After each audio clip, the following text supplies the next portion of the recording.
Hello, everybody. This is Nick Totaro, Professor of Information Technologies and Computer Science, Lakeland Community College. Let's begin our discussion about some web penetration, bug studies, bug bounties with a little bit of background. And then we'll do some very simple HTML injection. Let's go back in time here and let's discuss Google really quickly. Why was the Google search engine so much popular than all the engines before it? If you remember, or if you're around that time, you read anything in 97, 98, 99, there were a lot of search engines out there. There was Yahoo, there was Bing, there was a whole bunch of search engines. But Google took things by storm. And there's a lot of reasons why, and could be an entire video. There's actually books associated with it. But one of the things that Google, the base behind Google was the gentleman that built it. I always mispronounce their names, but basically Larry Page, Sergey Brin, and Scott Hazen. They were researchers. They were students. They were grad students at Stanford. And if you've done any research at a certain level, they rank citations, right? And citations are ranked by importance by a lot of reasons, but one of the fundamental ways that they rank the importance of a citation is how often is that citation being used. If there's a citation that is used in many people's research, they would rank that a higher citation level. But if there was a citation that maybe one or two people may have used it or something like that, that would have a lower ranking. And the founders of Google took that approach with web pages. Most of the search engines were using just simple methods to rank their pages. They would say how many times a certain word would be on that web page. So if you were to do a search on apples, right? The fruit, the apple, and you type in Yahoo, say apples, it would go out to its search algorithms and say, which page had the word apple in it the most frequently. But what Google did was they said, our search engine could be a little bit different. There was a lot of things behind it, but a little bit different. Say, we're going to see how many people point to other pages, basically taking that citation approach. So they wouldn't just look for the word apple, they would look for pages that would point to citations or other pages that would be associated with Apple. And they said, okay, if there was a certain page that had a lot of links from other pages going to it, that's probably one of the more important things. So where am I going with this? It was in people's best interest at a certain point to get their links into other people's web pages, right? Because if I can get my link into other people's web pages, and it's still the case today, then the importance of that link, according to the search, according to the Google search methodology algorithm, say, okay, if that particular link is in a lot of other people's web, it must be important. And there was, in the early 2000s, there was a lot of shenanigans that were done with that, right? So just a little bit of background that if I can get my something as simple as a link into somebody else's page, right? And if I can do that a lot, then my importance or my page becomes more and more important. Let me go up my screen and let's take a look at something really quickly. And then we're going to do some HTML injection.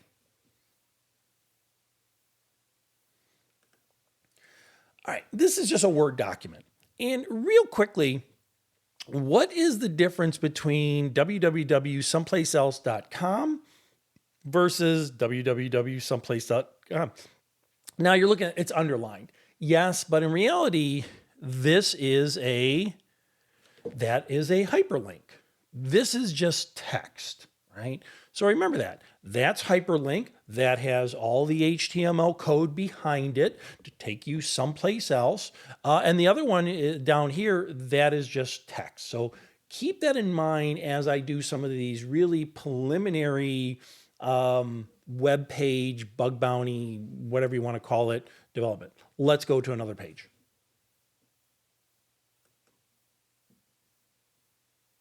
Okay, so I'm back at my Kali machine and I'm going to use several variations of doing the same thing. One is I'm going to be attacking that BWAP server and then I'm going to attack it straight from its interface and then I'm going to use Burp Suite. So let's just go to that server right now. And it's 10.0.1.9. I do not have, well, I do have Burp Suite running right now, but I'm going to be just doing the browser. All right. Going to log in. Remember, this is a testing environment. It allows me to try different things. So again, we suspend reality a little bit, but this is a pretty decent testing environment. And what I'm going to do is I'm going to log into it.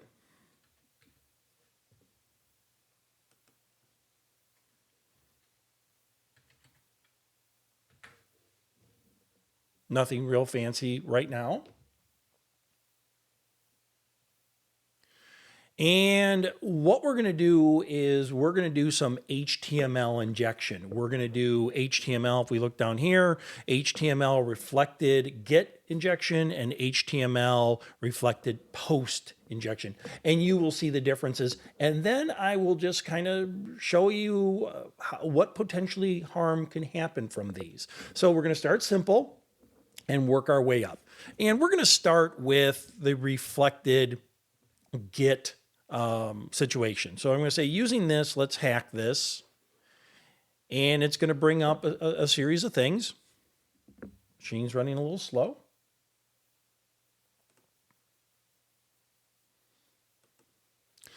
And a reflected get just means it's going to come back to the screen. It's not logging in. There's no SQL database behind it. There's no credentials behind it.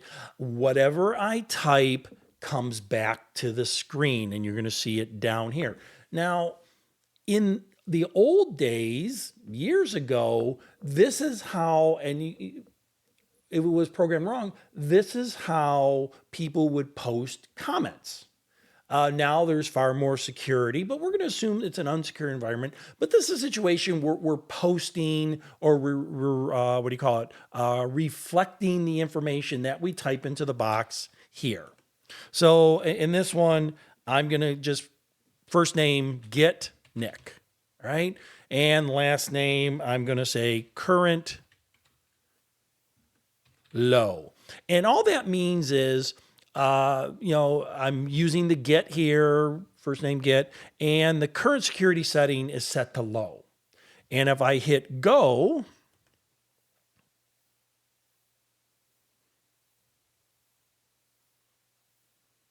it reflected the information back. Again, there's no login involved here. It's just okay. So you can imagine if this was some kind of comments. Now, a couple things to pay attention to. Obviously, you can see right here, it's HTML SQL injection, reflected get, and then we say go. Notice up here in the URL, because it's a get situation, because it's a get injection, not a lot of security or anything like that, and it put the whole URL there. And you can, if you were to read this, I'm sorry, I wish you just get a little bit better. It said HTML get PHP, first name equal get Nick, and last name equal get. I can make a change to that. And if I will make a change to that. If I say get Nick, sorry for the jump there. I made a typo, so I just cut that out. But again, if I go to this URL, and I'm going to be real careful when I do it this time, I'm going to get my cursor right after the get Nick, and I'm going to put 202, and I'm going to do the same thing for current low, get my cursor right after that. I'll say 02, and if I reload this page, give it a second to reload. If you look down here, it's reflected back with this name, okay? Now, let's do a little HTML injection, and we're going to keep this really, really simple. we're going to just put some headers in there. So under first name, I'm going to say bracket H1, try it again, H1, less than sign or greater than sign, get Nick, close off the HTML. And under last name, I will just say current low again. Now let's see what happens. So I'm not just sending Nick, I am sending HTML code. I am injecting HTML code into this particular situation. So if I say go, give it a second, refresh the screen, you can see down here, it's not just, it didn't take Nick, that text, it actually injected HTML code. And you could even see the HTML code up here in the URL. And this is a get, a reflected get statement. Let's do a reflected post, and let's see the difference between a reflected get and a reflected post. So I'm going to go up here and I'm going to change the bug that I want to look at from get to post. I'm going to say hack the post. Let the screen back. Now you can see that we got the HTML. I'm going to say, instead of get Nick, I will say post Nick. And I will say current low again. And let's see what the reflection back is.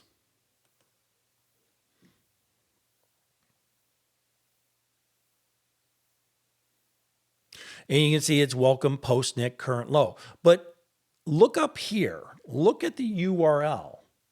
Because I'm using post, it's not putting it in the URL. So a little bit more security. Most people don't even watch the URLs, but now you know that you can actually change the URL and make changes to what you're particularly looking at. And again, I will do the exact same thing. I will keep it nice and simple.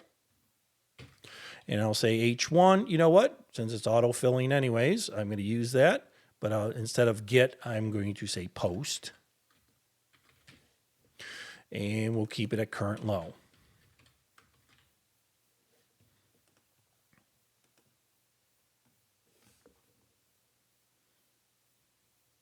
And there I injected some HTML code. Now, begin to formulate a plan of attack here. That is a bug. We don't want the page taking HTML code in this particular environment. We don't want that, because what if people start injecting HTML code that redirects you someplace else or provides information? Even if it's in the comment field, we don't want redirection or any kind of injection. We don't want the page behaving the way that we don't want it to behave. Now, let's make a slight change here. I could have done the same thing in get, but let me do it in the post.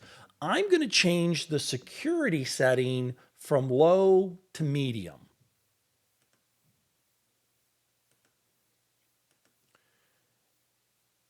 All right, give it a second. You should see in a second. Sorry, my machine is running slow. You can see now that the current security is set to medium.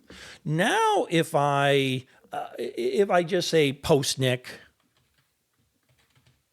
here, and if I say current low, I say go.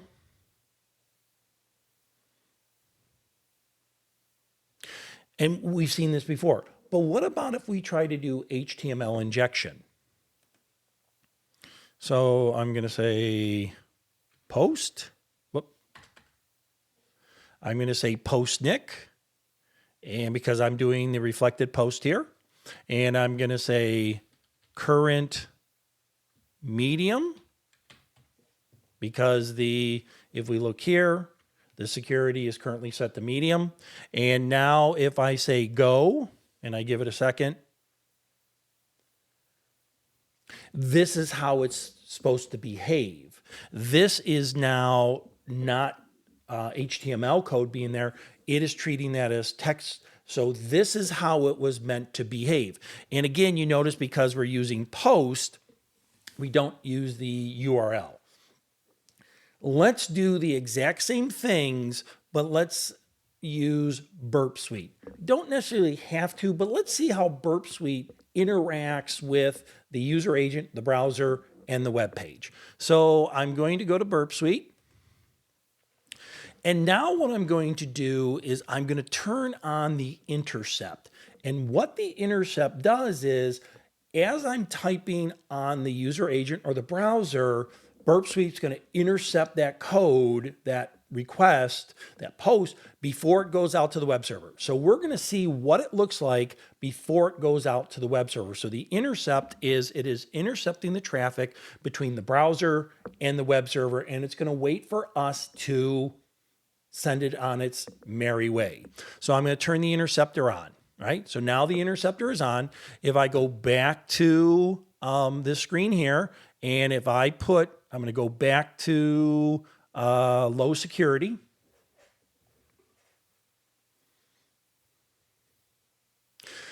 You'll notice that the moment I hit low security, it had to send something out to the web server to say you are now on low security. So it intercepted that. So we're not at low security. I have to say forward this request. I'm not going to worry about this particular request right now and give it a second. Okay. So now if I go back to the page, let's see if it,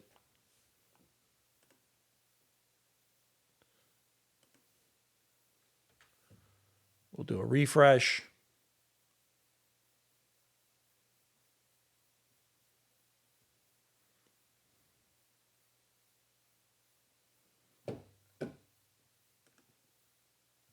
Sorry about that. I paused the machine just because my machine is running really slow. So we are now intercepting the requests coming from the browser up to the server. So let me put, and if you notice up here, I'm back to low. And let me put the post Nick, no HTML injection. And if I say current low, and I say reflect that back to the screen, but it stopped the reflection because it didn't make it to the server yet. It is intercepted by Burp Suite. And if we look at Burp Suite here, we have all this particular information, but I'm curious about this right here. This is there is post Nick there is the first name, there is the last name. If I just hit forward right now, it will send it to the server and take care of its business. I can make a change here, so I could adjust it accordingly. In other areas of Burp Suite, I can send many of these to kind of see what's going on. I can send a stream of them, but in this particular case, I'm just using it as a given example. So I'm just going to say forward this.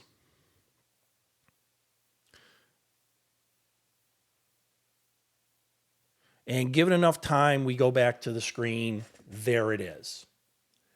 Now, you're probably thinking, okay, HTML injection, interesting. It shouldn't really be doing that. Let's cycle back to how I started this video. If I can inject a simple header using HTML, why can't I inject something else, right? Why can't I inject code? So if I was just to say, okay, here I'm going to say www.someplaceelse.com. And I'll say here, I'll say current low. Give it a second.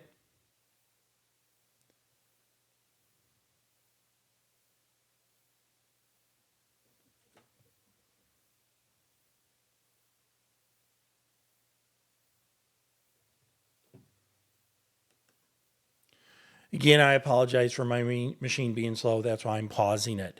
But basically, I said, welcome. I put the www.someplaceelse.com, current low, no big deal. But the comments or wherever the reflection is saying this is just text. What if I want to game the system a little bit here? What if I want to start adding a bunch of actual links? Remember, again, bringing back to our earlier discussion about the importance of a link. The more times I can get a link in some other page, then the importance of my link is going to be higher. What if instead of injecting a header of just making my name look fancy, I inject something that could have effects on the site? So give me a little time here. I'm going to, my typing is not the greatest in the world, but I'm going to inject a really nice line.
Okay, so I typed an HTML command. I typed, not just to make it a fancy header, I typed an HTML command to say, what I'm typing here, treat it as a link. And if I typed it correctly, and that's always iffy, let's hit go.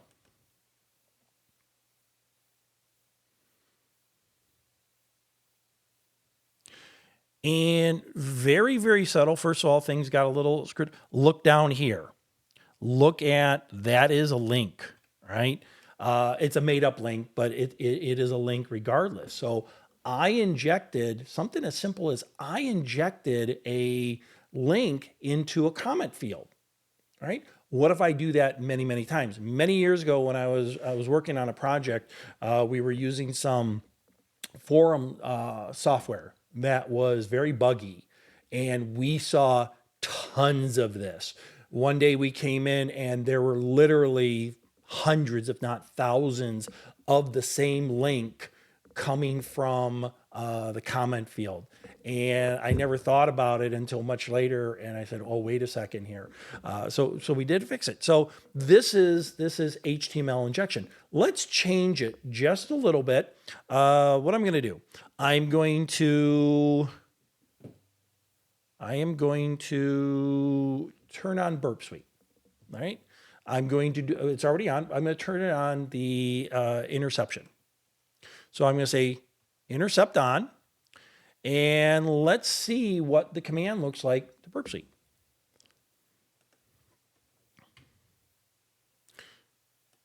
I'm going to use the autofill, and I'm going to say last name current low, or now it's still current low. Well, I already hit where is it? How did the interception get?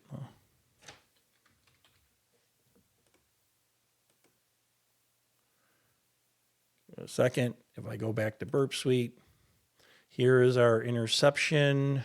Let's forward this one first. And then here is the second one. Okay, here it is. Here's the line. So here is the source code right there, right?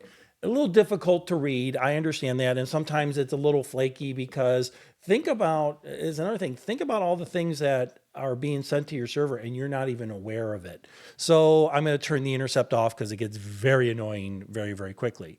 So the most important thing here is that, get this transfer or to go. Here is that link. That is a link. That's not just text file. Let's raise the security.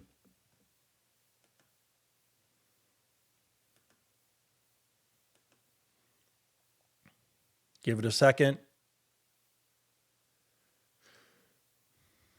And it's back here. Sorry for the page problem. And let me go and let's try to do an insertion.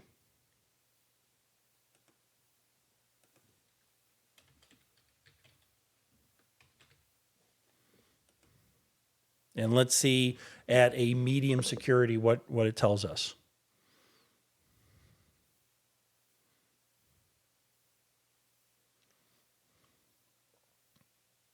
This is how it's supposed to behave, right?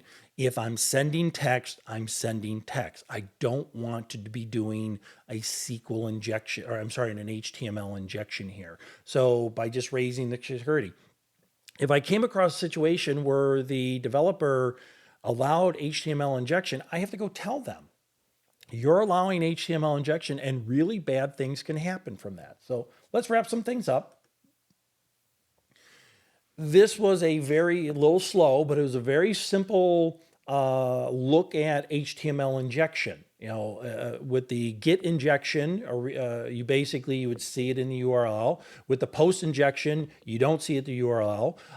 We stopped it or we intercepted it using Burp Suite, and you can think about, well, I'm doing it one at a time as a human being. Could I program it? Can't do it with the free side, but could I program it to do many different iterations? Yes. Right. So there's where Burp Suite would probably come into handy versus doing it on the screen here.